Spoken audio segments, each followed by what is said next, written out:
In today's video, I'm going to teach you how to add a user in Pipedrive. Whether you're a new manager on board or you're simply expanding your team, adding users to your Pipedrive account is an essential skill that you'll want to be familiar with. So, without further ado, let's dive right into the process. Begin on your Pipedrive homepage. It's that familiar first screen you see when you log into your account.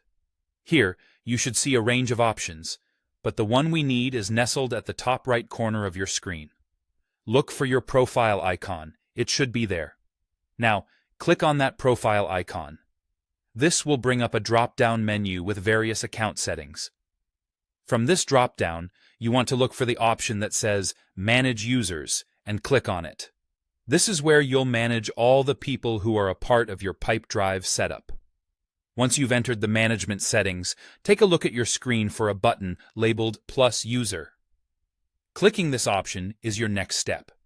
This action will prompt you to provide crucial information about the new user you wish to add.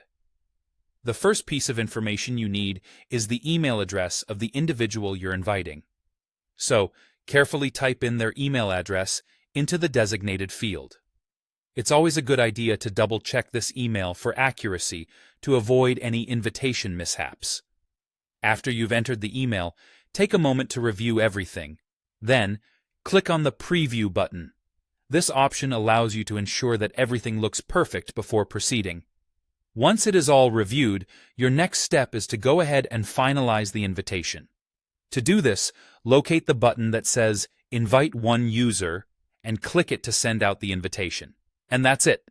You've successfully sent out an invitation for a new user to join your Pipedrive account. At this point, the invitee will receive an email prompting them to join your account.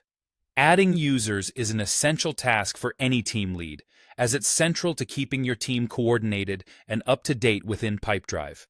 As you can see, this straightforward process ensures that new team members can get started quickly and easily. It enables you to allocate critical responsibilities and access levels, ensuring that everyone has the tools they need to contribute effectively to your shared goals. I hope you found this guide helpful as you navigate the user management features in Pipedrive. Thanks for joining me today, and happy organizing!